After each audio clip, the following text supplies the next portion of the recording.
ఓం ఓం రమణ మహర్షే నమః. నేను చెప్పబోతున్నది ఏంటంటే అండర్స్టాండింగ్ గురించి. పేరెంట్స్ టీచర్స్ని మిగతా వాళ్ళు అలా పేరెంట్స్ టీచర్స్ చిల్డ్రన్స్ గురించి నేను చెప్పబోతున్నాను. టీచర్స్ అర్థమయ్యేలా చెప్పాలి, చెప్తున్నారు. వినాలంటే ఫస్ట్ ఏంటంటే పేరెంట్స్లో ఎవరో ఒకళ్ళు ఇంట్లో ఉండి ఎప్పుడు పిల్లలని గమనిస్తూ ఉండాలి.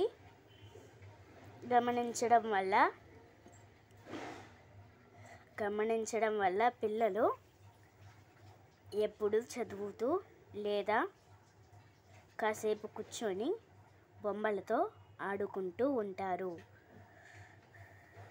పిల్లల్ని చెడు మార్గంలోకి తీసుకురాకూడదు అనేది నా ఉద్దేశం.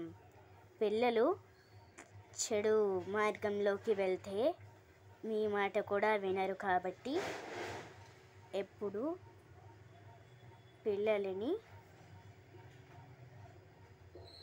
చూసుకుంటూ ఉండండి. టీచర్స్ ఎప్పుడు చెప్పేటప్పుడు అది ఒక లెసన్ లాగా ఉండకూడదు, ఒక కథలాగా ఉండాలి అని చెప్పాలి అనుకుంటున్నాను.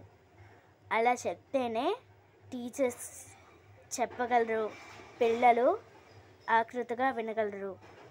ఇప్పుడు నేను ఒక చిన్న పారాగ్రాఫ్లో ఓ స్టోరీలో ఒక బిట్ చెప్తాను. ఆ బిట్ ఎలా ఉంటుందంటే సింపుల్గానే ఉంటుంది. అది ఎలా చెప్పాలంటే, రాము మంచి బాలుడు. తను రోజు బడికి వెళ్తూ ఉంటాడు.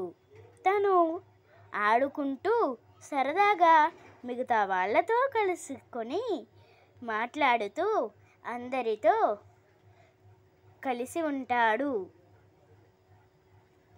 చెప్పడం ఏంటంటే అది పిల్లలకి అర్థమయ్యేలా ఫీలింగ్స్తో చెప్పాలి అనేది నా ఉద్దేశం. అండర్స్టాండింగ్ ఏంటంటే పిల్లలు అండర్స్టాండ్ అవ్వడానికి పేరెంట్స్ మీద ఇంకా మిగతా వాళ్ళ మీద అండర్స్టాండ్ అవ్వడానికి ఏం చేయాలంటే వాళ్ళని ఎప్పుడు చెప్తూ ఉండాలి. వాళ్ళు ఏమైనా మీతో చెప్పాలనుకుంటే వినాలి. అప్పుడు వింటే వాళ్ళకి మిస్అండర్స్టాండింగ్ చేయరు.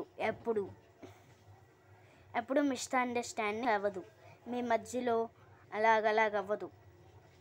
అదే నా ఉద్దేశం, మీకు చెప్పాలనుకున్నాను అంతే.